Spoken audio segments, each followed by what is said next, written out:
데스크 보면 오늘 로마서 9장 1절부터 29절까지의 말씀 함께 보려고 하는데요. 강의안들이 있어요. 강의안을 받아주셨으면 합니다. 탭으로 넘어갈까요? 탭 넘어가서 자, 오늘 말씀은 로마서 9장 1절부터 29절까지의 말씀을 함께 좀 살펴보려고 합니다. 자, 이 시간 좀 길지만요. 로마서 9장 1절부터 29절 말씀 우리 다 같이 한번 읽었으면 합니다. 자, 로마서를 보시고요. 9장 1절부터 29절까지의 말씀 우리 같이 읽도록 합니다. 같이 읽습니다. 시작. 내가 그리스도 안에서 참말을 하고 거짓말을 아니하노라.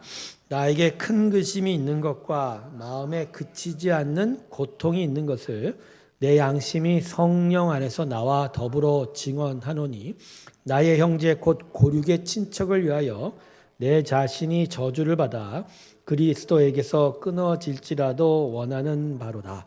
그들은 이스라엘 사람이로다. 강자됨과 영광과 언약들과 율법을 세우신 것과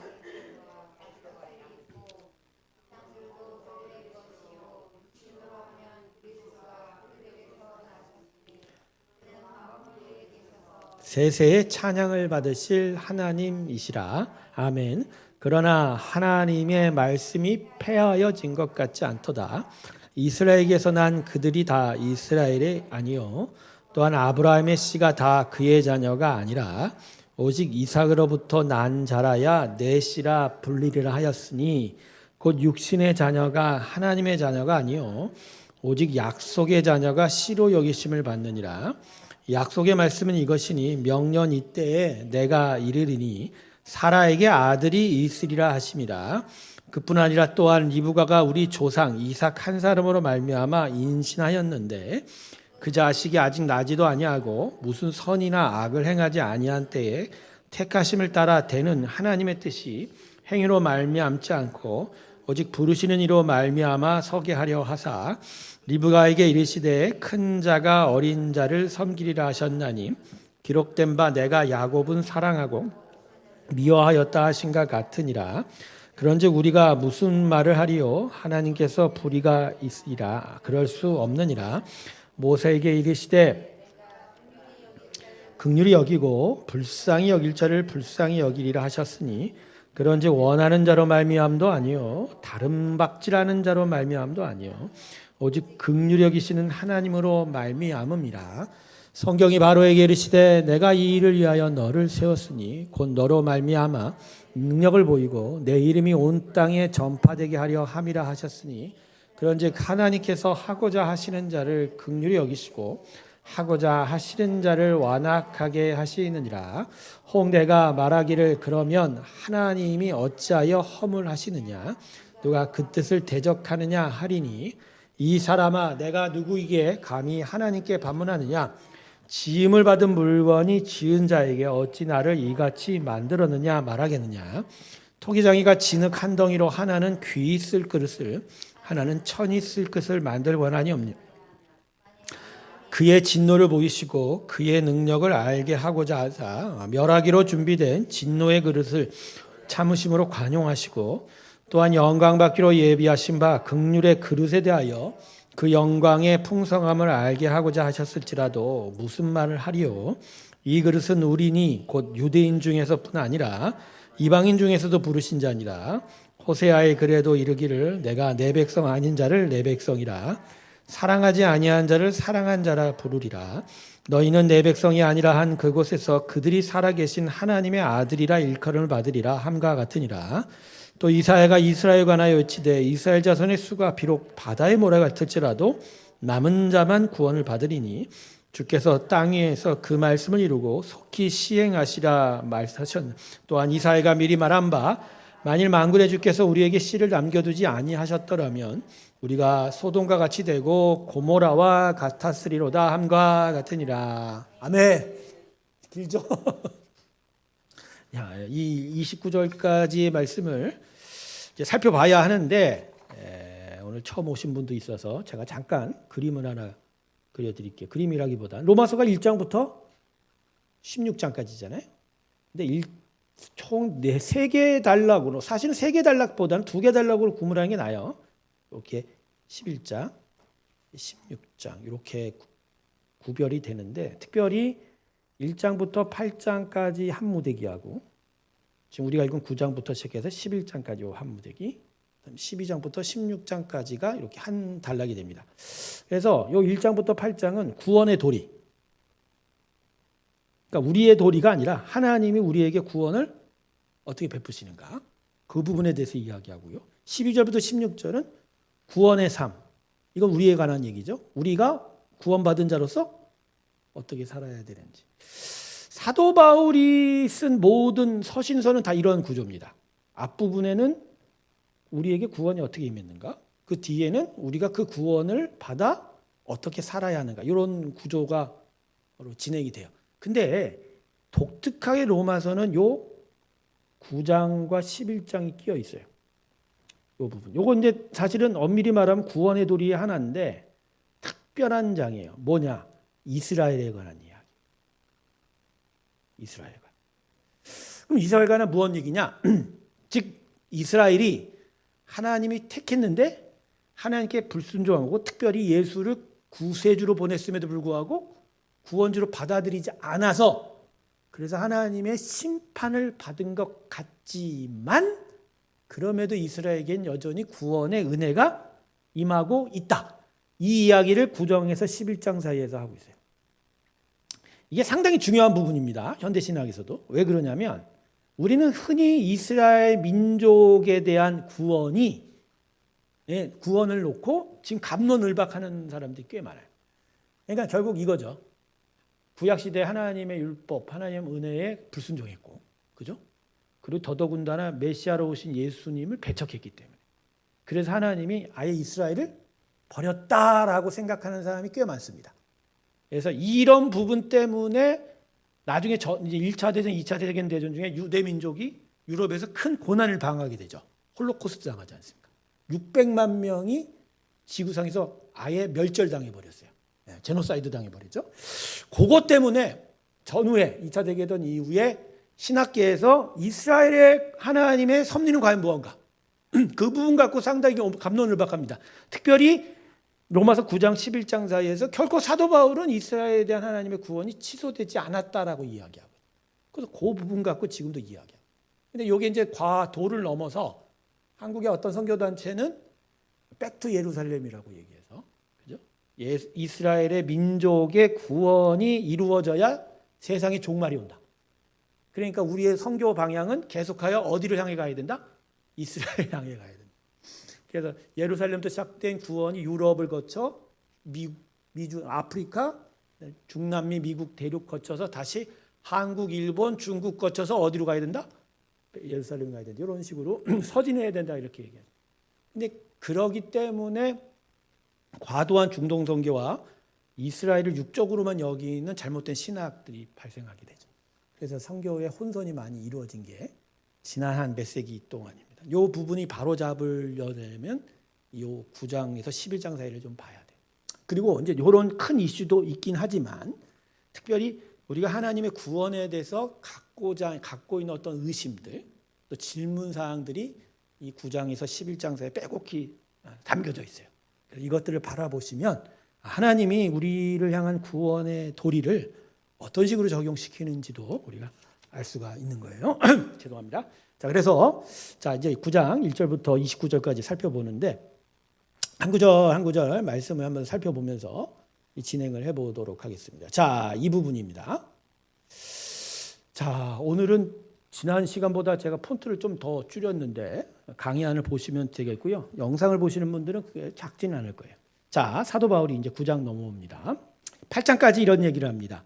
그러니까 8장 부분에서 상당히 감동적인 말을 하죠. 사도 바울이 무슨 얘기를 하죠? 세상의 어떤 피조물들이라도 하나님의 사랑에서 우리를 향한 하나님의 사랑을 끊을 자가 없다 이렇게. 그러니까 우리의 구원은 확정적이다 이런 얘기를 해요. 자, 그러고서 9장 1절 넘으면서 어조가 완전히 바뀝니다. 주제가 바뀌어져 가는 거예요. 뭐라고 하냐면 내가 그리스도 안에서 참말을 하고 거짓말을 한다. 또 더 읽어보죠. 내가 큰 근심이 있고 마음에 그치지 않는 고통이 있는데 이게 성령 안에서 나와 더불어 증언한다. 어렵게 표현했는데 이거예요. 이제 새롭게 어조를 바꾸면서 내가 지금 마음에 큰 근심과 고통당하는 게 있어. 그게 얼마나 진심이냐면 성령도 내 안에서 이거 진심이라고 확인해 주고 있어. 이렇게 일하는 거예요. 그게 뭐냐? 3절에 보죠. 나의 형제 곧 고륙의 친척을 위하여 내 자신이 저주를 받아 그리스도에게 끊어질지라도 원하는 바로라. 이게 무슨 얘기죠? 나의 형제. 이제 뭐 가까운 친척 얘기를 하는 것 같지만 4절 보면 뭐라고 설명하고 있습니까? 그들은 자기가요 방금 전에 편지에 우리를 향한 하나님의 사랑은 누구도 어떤 피조물도 막을 수 없다라고 얘기해 놓고서 자기가 지금 어떤 저주를 받더라도 내가 뭘 원한다고 얘기하고 있어요? 그리스도에서 내가 끊어질지라. 그러니까 자기의 말을 뒤집는 어떤 비참한 결과가 올지라도 내가 정말 바라는 게 있어. 그게 내 마음의 고통과 내 마음의 큰 근심이야. 그게 뭐냐면 바로 이스라엘 사람의 구원이다. 이스라엘의 구원. 자, 여기서 먼저 여러분에게 일반적인 지식을 물어볼게요. 여러분, 이스라엘 사람들의 구원은 앞으로 어떻게 될까요? 여러분, 5절 보세요. 5절에서 뭐라고 이야기하고 있냐면 그들에게 뭐가 있다고 이야기하죠? 양자됨과 양자됨. 이스라엘 사람들이 얼마나 큰 하나님의 구원의 선택 가운데 있냐면 먼저 양자됨이 뭐죠? 자녀된 겁니다. 자녀됨이죠. 그다음에 영광은 뭐죠? 그죠? 그들이 성막 위에 성전 위에 하나님의 영광이 임하셨었죠. 언약들은 뭘까요? 이스라엘 백성들 전체와 하나님 사이에 맺은 언약이죠. 하나님은 이스라엘의 하나님이 되고 이스라엘은 하나님의 백성이 돼요. 율법을 주셨잖아요. 그 다음에 예배도 있죠. 성막 예배. 근데 약속들은 뭐죠? 이거는 각각의 족장들에게 또 이스라엘 백성들에게 그죠? 언약과 다른 계계별로의 약속들이 있는 거예요. 그 다음에 뭐죠? 조상들도 그들 믿음의 사람들. 육신으로 하면 그리스도가 그들에게 나셨습니다. 자, 이게 이스라엘 사람들에게 주어진 하나님의 은혜예요. 여러분, 이 많은 은혜를 받은 밑에 있는 요 본문 요거는 그냥 그리스도가 누구인지 설명하는 거고 이건 필요 없는 부분입니다. 여러분, 이 많은 은혜가 있는데 이스라엘 사람들은 구원이 어떻게 될까요? 자, 우리는 좀 신약 세계에 살고 있어서 그냥 예수를 믿으면 구원을 받고 예수를 못 믿으면 구원을 안 받는다고 하는 거죠. 근데 우리가 신약 시대에 산다고 해도 구약으로부터 신약으로 넘어오는 역사가 계속 우리에게 은혜를 베풀고 있는 거예요. 그러니까 예수가 우리에게 오기 전에 그분이 오실 것에 대한 전조, 어떤 상징, 예표가 구약에 마련되어 있잖아요. 그 구약은 우리들 이방인이 아니라 누구한테 해당돼 있었어요? 이스라엘 백성. 그러니까 이스라엘 백성의 구원이라는 게 이게 사실은 지금도 중요한 부분인 거죠. 다시 물어볼게요. 여러분, 이스라엘 백성 구원 앞으로 그들에 대한 구원이 어떻게 될까요? 이러한 은혜가 있는데 그냥 예수님 배척했다고 버려집니까? 여러분, 이거 상당히 이거 되게 이거 뭐랄까 중요한 문제예요. 왜 그러냐면요. 여러분의 가족들 중에 이전에 하나님의 택하심의 은혜가 있어요. 근데 지금 하나님 앞에 안 나와. 그럼 그 사람들에 대한 구원은 어떻게 되는 거예요? 아니, 이게 이스라엘의 이야기가 아니라니까요. 이 이야기를 우리가 읽게 되는 이유는 지금도 우리 안에 하나님의 택하심의 섭리가 지금 현재 그들이 하나님 앞에 나타나지 않음과 부딪히고 있는 부분이 있다니까. 그럴 때 우리는 그걸 어떻게 해석해야 되느냐는 거예요. 어떻게 해석해야 되냐는 거예요.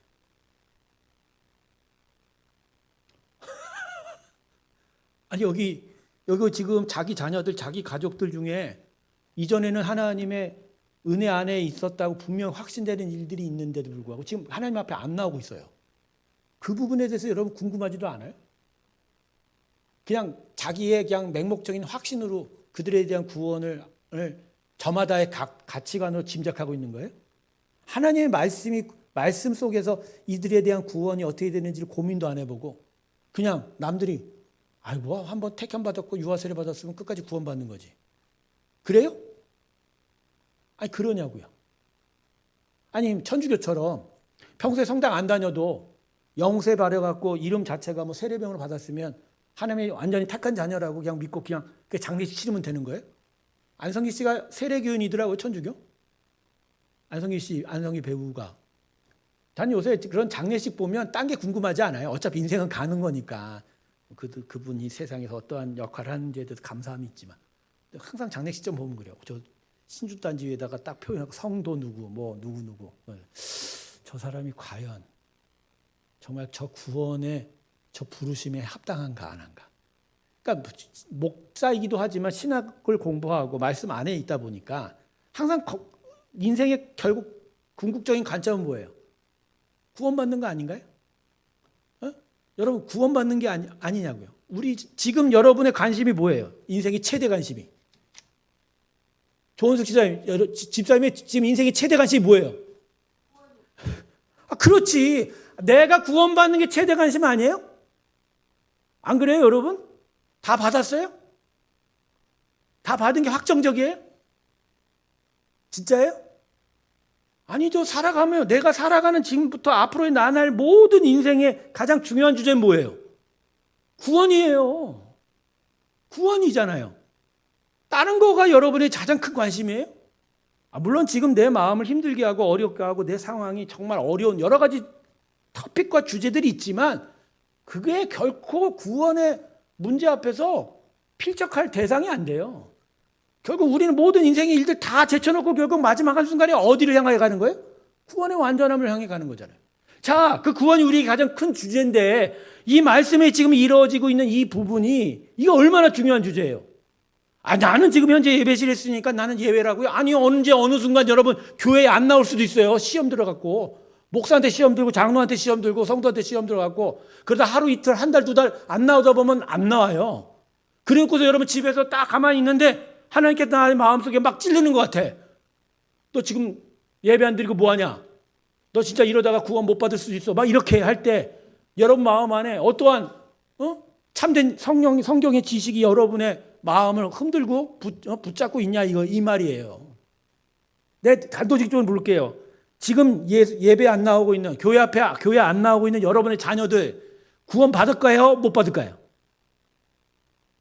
너무 직접적으로 얘기했나 마음 아픈 얘기를. 그죠? 그러니까 제가 얘기하는 건 결론이 안 나온 얘기예요. 절망할 게 아니죠. 그러나 성경이 이 부분을 어떻게 얘기하고 있는지 알아야죠. 가령 아니야. 한국 교회가 기본적으로 한번 하나님이 택하는 애는 영원하다고 생각하니까 그래.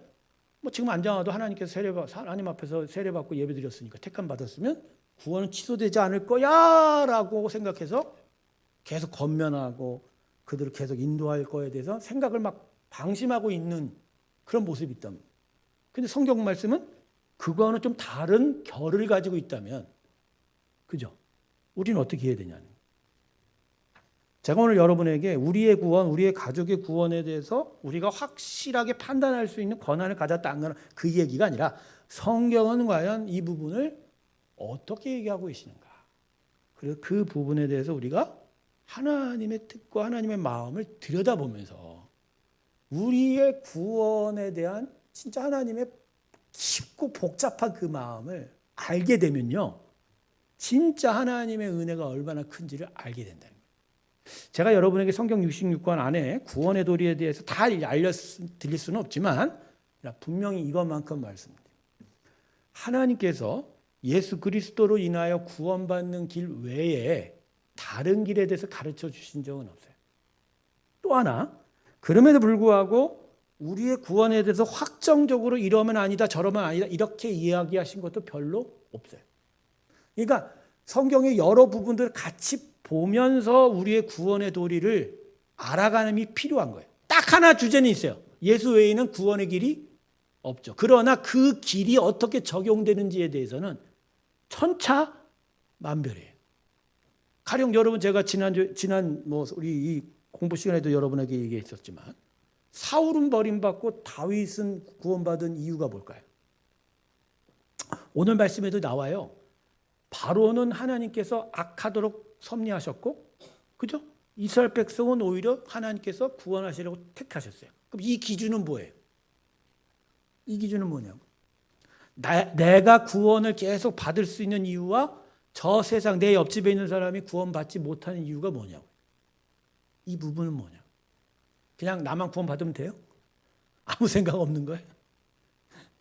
자, 그러니까 오늘 이 문제는 대단히 중요한 문제예요. 특별히 4절과 5절을 보면 이스라엘 사람들은 하나님의 은혜가 차고도 넘쳐요.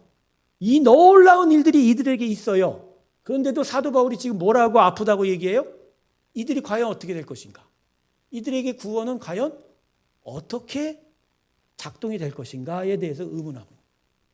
자, 요 사도 바울의 요 때의 문제가 결국 뭐죠? 이스라엘 백성은 민족적으로 지저스를 배척했죠. 그리고 사도 바울이 이방인의 사도로 나서면서 더더욱 이 부분에 대해서 경험적으로 알고 있는 거예요.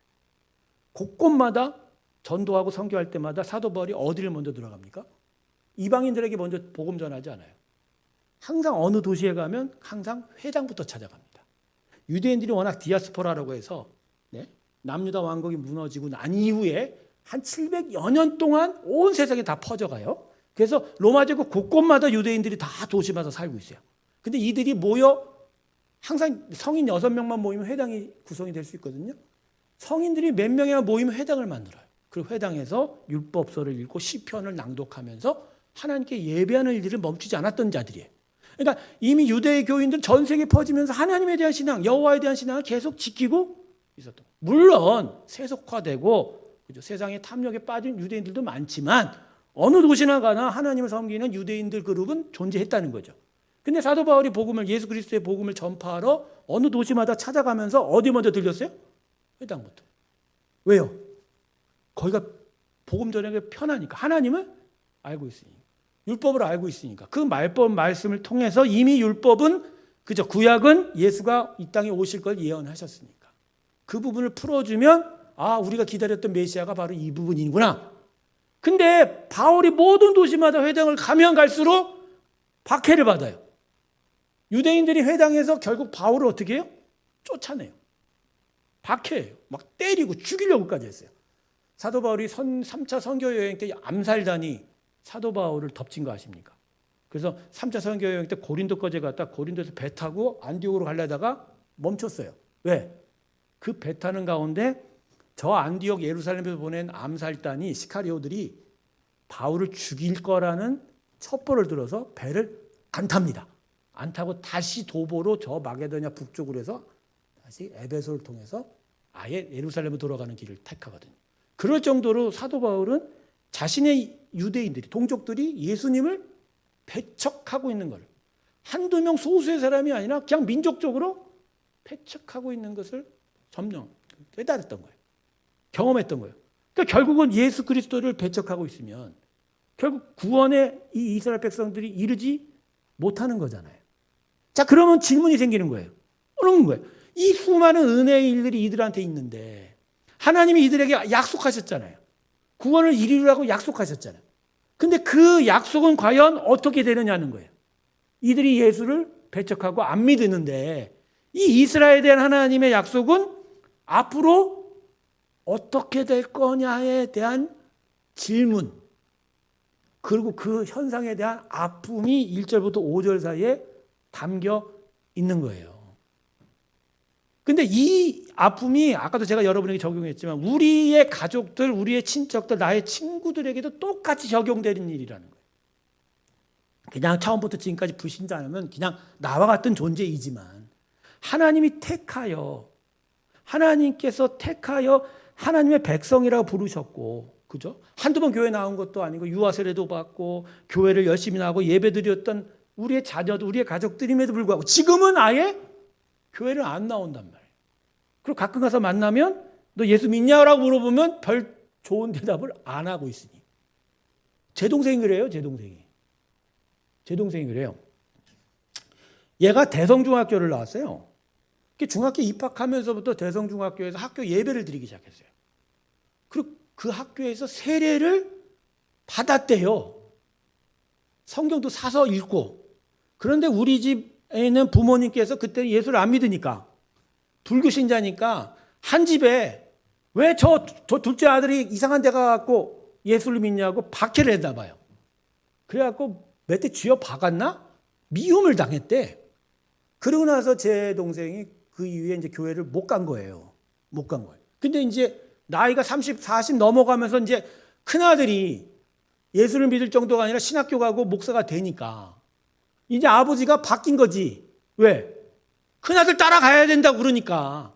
그래갖고 어머니 아버지가 온누리 교회 가갖고 세례를 받고 막 열심을 다하고 하는 거야.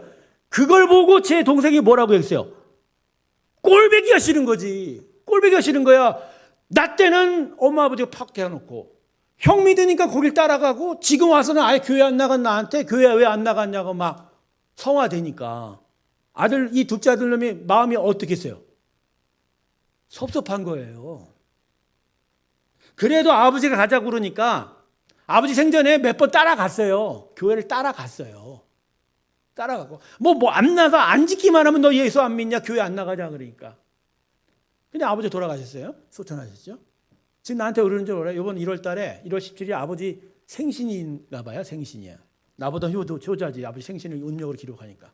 그랬더니 형 내가 이번에 낙골당을 갈 건데 형 오지 마 그러더라고. 왜? 했더니 하면 딱 보니까 딱 집히는 게 있어. 왜? 했더니 너 뭐 하려고 그러지? 했더니 뭐 하려고 했더니 가서 제사 지낼 거야 하더라고. 가서 제사 지낸대. 낙골당 앞에서 제상 버려놓고 절 한 번이라도 내가 하고 싶다는 거야. 형하고 나하고는 생각이 다르니까. 그러고서 한참 앉아갖고 몇십 분 동안 싸웠어요. 너 치고 촉촉촉. 근데 내가 싸우기가 싫더라고요. 그래서 내가 한마디 물었어. 너 예수는 믿냐? 뭐라는 줄 알아요? 예수가 어디 있어? 그래서 다시 한마디. 너 하나님은 믿냐? 하나님은 계셔. 자, 여러분.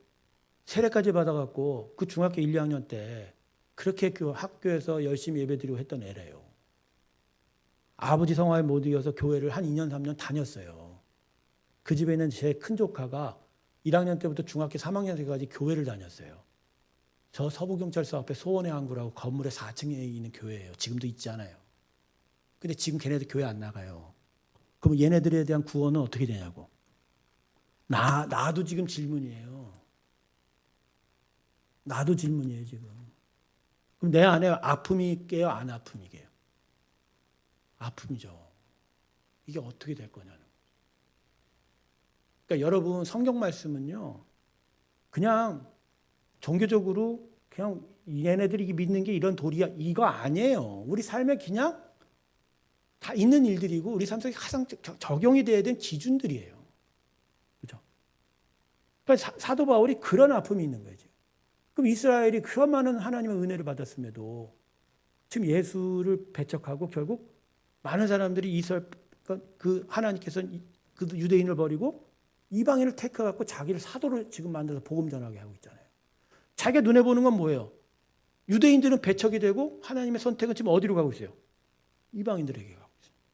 이거 어찌 된 일이냐는 거예요. 이 일을 어떻게 해요?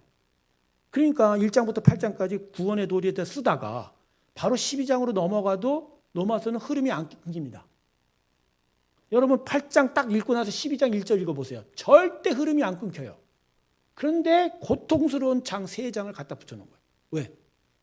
이스라엘에 대한 하나님의 구원은 과연 어떻게 될까? 제가 여러분에 물어보는 어떻게 될까요? 여러분? 지금도 하나님은 이스라엘을 버리신 게 아니에요. 그럼 이스라엘의 이 구원은 어떻게 될 거냐? 자, 그래서 5절까지 딱 이렇게 끊고 나서 이제 무슨 주제인지 아시겠죠? 자, 6절 봅시다. 6절 보죠. 6절 봅니다. 자, 6절 봅니다. 자, 그러나 이 그러나가 어떤 의미일까요?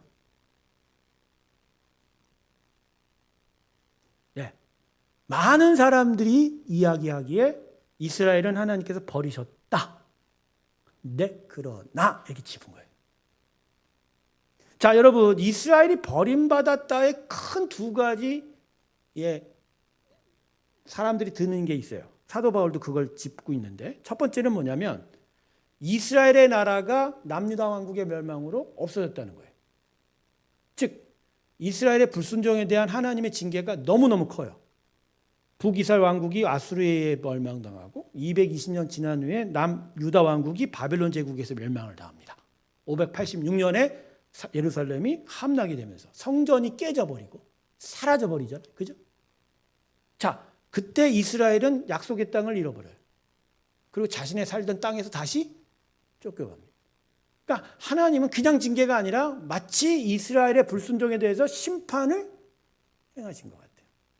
자, 두 번째는 구약 말씀으로부터 이스라엘 백성으로 태생으로 오시리라 했던 예수가, 그 메시아가 왔음에도 불구하고 이스라엘은 예수를 받아들이지 않습니다. 뭐 그냥 제자들 몇 명, 뭐 소수의 사람들이 예수를 믿었다? 그것도 아니에요. 그러니까 작은 무리의 숫자는 있지만 대체적으로 유대인은 예수를 받아들이지 않았다. 이 두 가지를 짚어서 하나님은 이스라엘에 대한 구원을 취소한 것 같다. 그 은혜가 있음에도. 그런데 그러한 이야기에 대해서 6절에서 사도 바울이 딱 듭니다. 그러나 뭐라고 얘기하죠? 하나님의 말씀이, 여기서 말씀은 약속이라고 하시는 게 훨씬 낫습니다. 무슨 약속? 이스라엘의 구원입니다. 이스라엘의 구원의 약속. 그냥 버려진 것 같진 않다라는 거예요. 이스라엘. 자, 그래서 사도 바울이 설명을 합니다. 이스라엘에서 난 그들이 다 이스라엘이 아니요. 자, 여기서 나온 설명이 바로 영적 이스라엘입니다. 그러니까 지금 사도 바울은 이스라엘의 정체를 혈통이 아니라 뭐에 두고 있는 거예요? 영적인 선택에 대한 이야기를 하고 있습니다. 여러분, 혈통이 아니라 행위도 아니고 뭐에 대한 거예요? 하나님의 선택에 대한 이야기예요. 그러니까 대단히 중요한 얘기입니다. 대단히 중요한 얘기예요. 다시 설명합니다.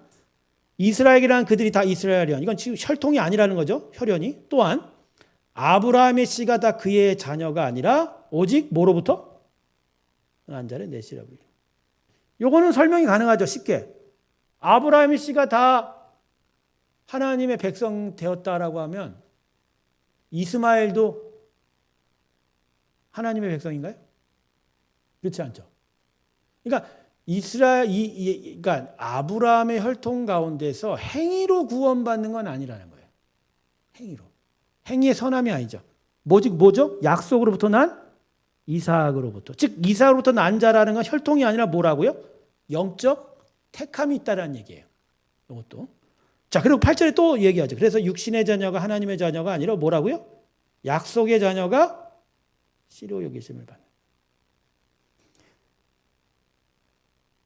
자, 바울의 여기서 얘기하는 건 결국 이거예요. 지금 이스라엘 민족의 구원에 대해서 다들 이런저런 얘기를 하고 있는데 만일 혈통이라는 조건으로 따지면 원래부터가 하나님은 이스라엘 혈통에 대해서 관심 없었다. 그건 논의 대상이 아니다. 하나님 처음부터 아브라함 때부터 혈통에 대해서는 관심 없었다. 이스라엘이 착각했다는 거죠. 이스라엘은 할례를 통해서, 그죠? 자신들의 전통을 통해서, 혈통을 통해서 구원이 오는 줄로 알았는데 그건 아예 그들이 잘못 생각했다는 거예요. 그런 식의 이스라엘의 구원이라고 하면 하나님은 처음부터 인정하지 않을 거라는 거예요. 그럼 사도 바울이 볼 때 이스라엘의 민족의 구원은 뭐죠? 하나님의 택함에 대한 이야기. 여기 이제 사실 복잡해요. 이 부분이 복잡해요. 왜냐하면 택했는데 택한 이스라엘 자녀가 예수를 거부하면 그건 무슨 의미냐? 이야기예요. 이 부분이 이야기가 되는 거예요. 자, 그래서 이제 8절까지 이제 공부하고 나서 이제 9절부터 설명을 좀 들어가야 됩니다. 9절 봅시다. 자. 로마서 말씀을 이렇게 들여다보신 적 있으세요? 야, 목사 설명 안 들으면 그냥 설교 때 듣고 마는 거죠. 그러니까 이스라엘 구원이라는 주제도 생각해 본 적이 없잖아요. 그죠? 큰일입니다, 이제. 자, 그래서 아까 5절, 6절부터 8절 사이에서는 결국 하나님이 뭘 중요하게 여긴다고 그랬어요? 약속이라죠. 약속. 자, 그러면 약속은 과연 뭐냐? 이걸 좀 더 분명하게 설명을 하고 있습니다. 자, 사라에게 뭐가 있다고요? 아들이 있어요. 그러니까 지금 아브라함 때문에 한 하나님의 약속에 대한 이야기죠. 아브라함 약속. 근데 아브라함이 이 약속을 못 믿고 누구와 이스마엘을 낳아요? 하갈을 했었다. 그러니까 그런 식의 아브라함의 혈통에 나타나는 것은 의미가 없다라는 거죠. 그러니까 아브라함 때 가장 중요한 구원의 도리는 선택은 뭐죠? 약속을 인하여 이삭이 나온 부분에 대한 이야기. 그러니까 그 약속을 믿는 자에게 하나님의 택함이 연결이 되어 가고 있는 거예요. 자, 그래서 여러분, 이 부분 때문에 장로교회는 다른 교단에도 없는 특별한 은혜의 방편이 있어요. 그게 뭐냐면 유아 세례예요. 다른 교단 유아 세례 인정 안 합니다. 왜요? 왜 인정 안 할까요? 자기의 의지의 고백이 아니기 때문에. 장로교는 유아 세례를 베풀 때 누구의 고백 안에서 이 아이가 하나님의 택함을 받았다고 인정합니까? 부모예요. 근데 그 부모의 믿음 안에서 이 아이가 하나님의 택함이 있다라는 교리, 이 논리는 어디서부터 출발하는 거예요? 어디서부터 출발하냐고. 이삭이라니까요. 여기서라니까요. 여기서, 즉 이삭이 태어날 때 아브라함과 사라의 고백이라는 거죠. 이건 하나님이 우리에게 주신 씨라는 거죠. 그렇지만 유아 세례를 장로교가 다 인정하냐? 그렇지도 않아요. 유아 세례 받은 자는 반드시 뭐 하게 돼 있어요? 성인이 되면 본인의 고백으로 입교 절차를 받게 됩니다. 근데 입교 절차는 2번 세례 주는 게 아니고요. 하나님의 택함의 은혜를 자기가 확인한다는 컨퍼메이션이에요. 그러니까 세례 베풀지는 않아요. 그러니까 택함의 은혜는 이미 있다고 인정해 놓고 다만 자기 것으로 받아들이는 자기 성화의 단계로 봅니다. 장로교는. 이게 대단히 중요합니다. 그래서 이 절차까지 밟아야 구원의 서정이 이루어져 간다고 이야기해요. 그래서 다른 교단은 인정 안 해요. 자기 믿음이 없기 때문에. 그러니까 자기 고백이 없기 때문에. 그러니까 이삭이 택함 받은 것이 바로 이 부분에 대한 이야기예요. 자, 10절은 또 야곱에 대한 이야기입니다. 리브가가 우리 조상 이삭 한 사람으로 말미암아 임신하였는데 임신할 때 어떤 일이 이루어졌죠? 11절부터 13절까지 야곱에 대한 얘기죠. 아직 나지도 아니었고 그들이 무슨 공로, 선한과 악행도 아니었는데 택하심을 따라 되는 하나님의 뜻이 행위로 말미암지 않고 오직 부르심으로 말미암아 서게 하려 하시라. 이게 중요한 거죠. 하나님의 뜻은 어디서 쓰게 된다? 부르심으로. 그러니까 우리의 행위, 우리의 공로가 아닌 오직 당신의 뜻으로만. 그래서 리브가에게 뭐라고 이야기하셨죠? 큰 자가 어린 자를 섬기리라. 내가 야곱은 사랑하고 에서는 미워하였다 하심과 같으니라. 자, 이 약속은 결국 뭘 이야기하는 거예요? 이 12절과 13절에 이미 적혀져 있어요. 누구는 택하고 누구는 택하지 않겠다고 하는. 그러니까 하나님의 주권적인 부르심이 바로 약속이고, 그러니까 아브라함부터 시작된 이스라엘도 그들이 뭘 했건 잘못했건 그들이 혈통이 어땠든 이게 아니라 그들 가운데서 하나님이 주권적으로 택했음을 믿는 그 믿음의 약속의 순종으로 그 영적 이스라엘은 세워져 간다는 얘기예요. 그러니까 사도 바울이 계속 이야기하는 거는 육적 혈통은 아무 상관 없다. 오직 이스라엘은 뭐로서만 계속 이어져 오느냐? 하나님의 부르심으로 주권적 택하심으로 부르셔온다. 그러니까 1장부터 8장 사이에 예수 그리스도의 구원의 도리를 여기서 다시 확인하기는 해요. 확인해 주는 거예요. 그렇지만 중요한 건 이스라엘이 가지고 있는 혈통적 후손, 자손이 구원받을 거라는 생각은 여기서 깨져버리는 거예요. 깨트려버리는.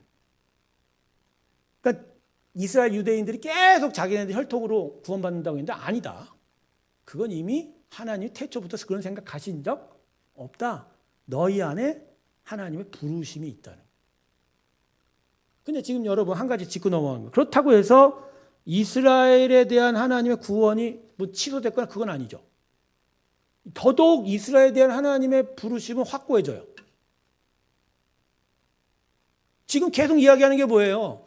공로나 수고가 아니라 분명히 얘기했잖아요. 행위로 말미암았고 오직 부르시는 이로 말미암아 택하심이 서게 하려고 이스라엘 안에도 하나님의 택하심과 부르심의 약속을 통해서 계속 혈통이 아니라 그런 믿음의 후손들이 나타났다는 것처럼 그러면 이스라엘에 대한 구원은 취소될 수 있어요, 없어요?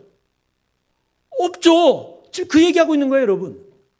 자, 여러분 그러니까 이 말씀에서 보면 하나님이 부르셨다 그러면 취소돼요, 안 돼요? 정확하게 얘기해서 자신 있게. 안 돼요. 안 돼요. 취소? 안 돼요. 물론 하나님 뜻에 의해서 취소되겠죠.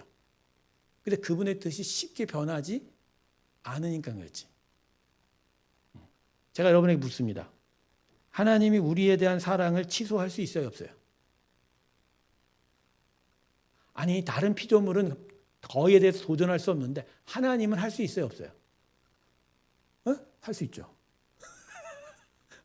그게 문제예요. 하나님은 우리에 대한 구원도 취소할 수 있습니까, 없습니까? 있죠. 근데 변덕이 많으시고 바꾸기를 시의하시는 하나님은 아니라는 거예요. 그러니까 우리가 그걸 믿는 거죠. 그러나 마치 이게 숙명론적이고 운명론처럼 정해진 건 아니란 얘기예요. 하나님이 우리를 태초부터 택하셨다는 게 운명인가요? 숙명론이에요? 그래요? 그래서 막 내 멋대로 해도 돼요, 안 돼요? 안 돼요. 왜? 숙명과 운명은 아니에요. 뜻을 바꾸시기도 하세요. 오히려 주권자의 뜻이 분명 제일 중요하다고 그러면 그분 뜻대로 모든 것이 다 이루어져야 된다고 한다면 우리에 대한 구원도 오직 하나님의 뜻이에요. 바꿀 수도 있고 안 바꿀 수도 있고. 이게 우리가 이해하기가 힘든 거예요. 더더군다나 13절 보세요. 하나님께서 뭐라고 얘기하세요? 야곱은 어떻게 하셨다고요? 에서는? 여러분 이 차이가 뭔가요? 아니 태어나기도 전이잖아요. 아니 에서와 야곱이 태어나서 뭐 그들의 행실이 막 이렇고 저렇고 그렇게 얘기하면 좀 일이 복잡한데 아예 깨끗해요. 너무너무 태어나지도 않은 상태에서 하나님은 에서는 미워하였다. 이거는요. 사랑하지 않았다라고 표현하는 게 좋으세요. 이유 없이 미워하시는 분은 아니니까. 야곱은 사랑하고 에서는 왜 사랑하지 않을까요? 이유가 뭐예요? 이유가 있어요?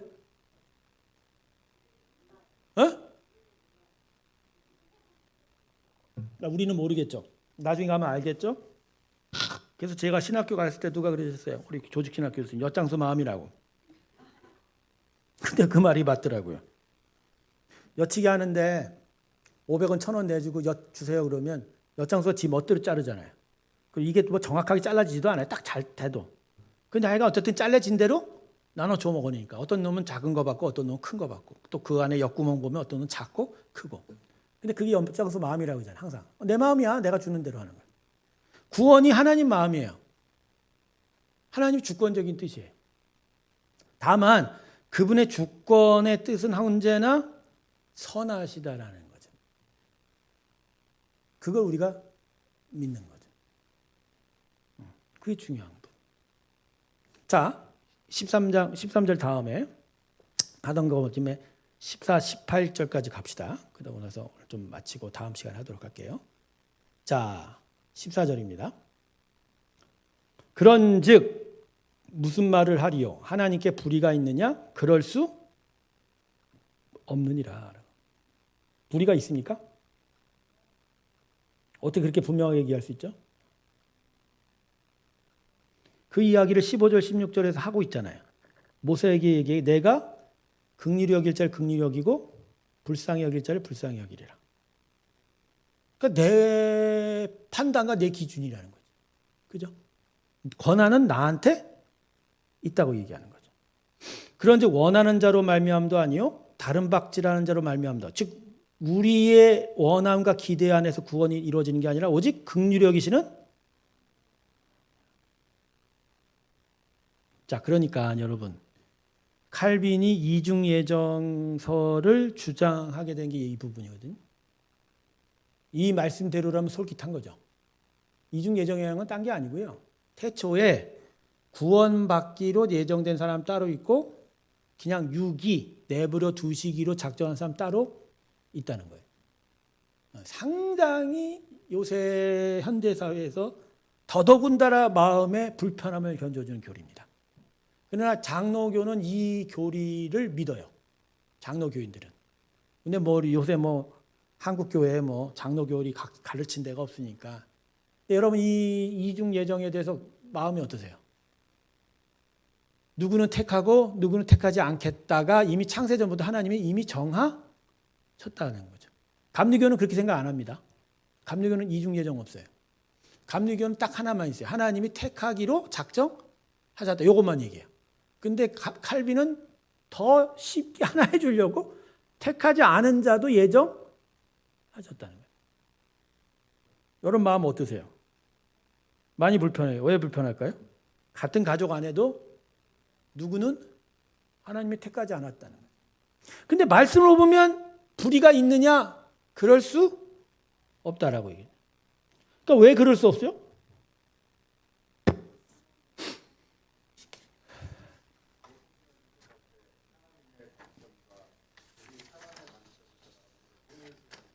그렇죠. 안 되죠.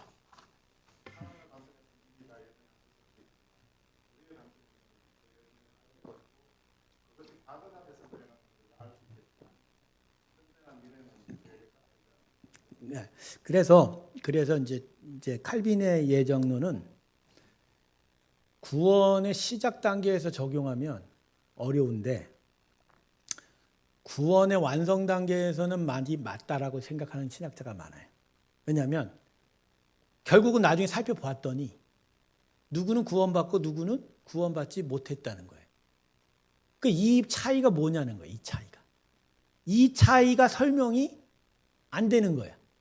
그러니까 칼빈이 이야기하는 건 이미 그 차이는 태초부터 하나님의 주권적 뜻에 의해서 구별이 되었다라고 이야기하는 거예요. 그게 어떻게 보면 더 정확한 설명이 돼요.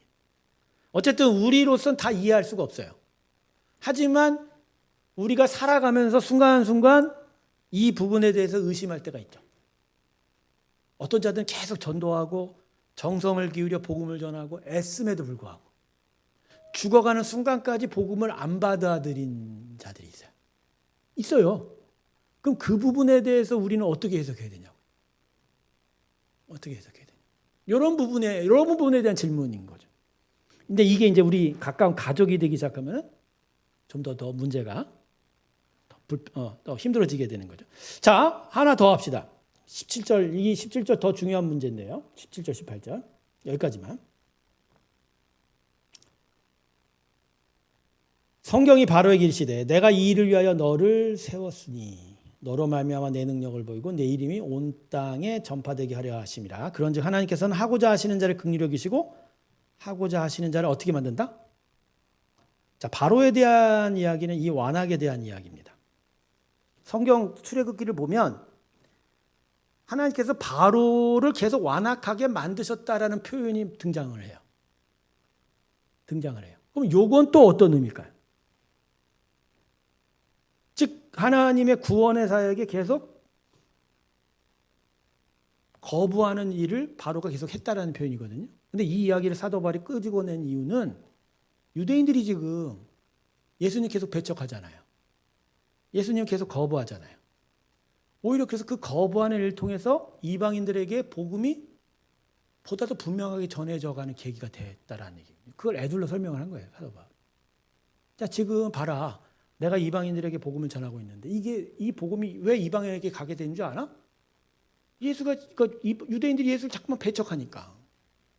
그 배척하고 계속 예수를 싫어하니까 오히려 하나님께서는 더더욱 이방인들에게 복음을 더 전하게 하시는 거 아니냐. 이 일이 마치 모세 때 바로가 완악하게 되면서 더더욱 이스라엘 백성이 보다 분명한 구원을 받게 되는 일이 되지 않았느냐.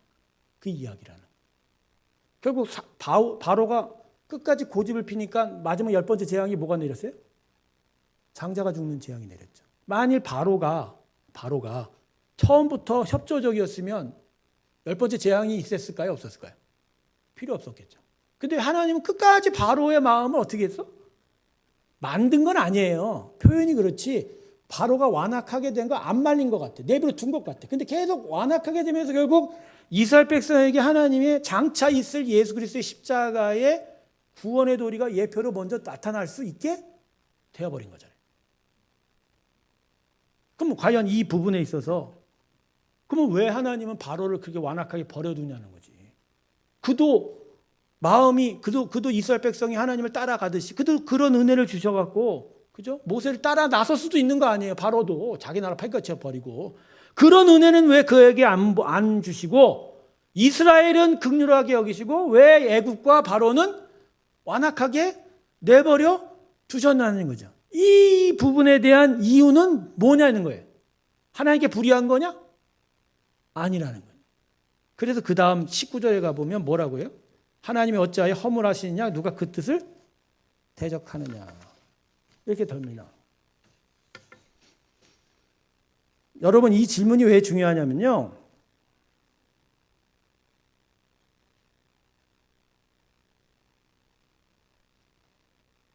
가룟 유다가 예수님을 고발해서 은 30에 팔아서 십자가에 달리게 됐죠. 일단은 붙잡히게 됐지 않습니까? 근데 그 부분에 있어서 뭐 로마서도 좀 살펴보았지만 하나님은 악을 내버려 두셨잖아요. 그러면 가룟 유다의 책임이 없을 수도 있잖아요. 하나님이 안 막았으니까. 그렇게 질문하는 유대인들이 있었다는 거예요. 사도 바울한테. 그러니까 하나님이 가룟 유다를 내버려 둬서 그를 통해서 예수가 결국 십자가에 못 박히게 됐다 이거야. 그럼 그 섭리 안에서 가룟 유다는 진짜 잘못했냐는 거지. 하나님이 막았으면 되는데 안 막았으니까 오히려 악을 조정한 건 하나님이지 않냐는 거죠. 가장 쉬운 질문 드릴게요. 아담과 하와가 선악과 먹게 왜 내버려 뒀냐는 거죠.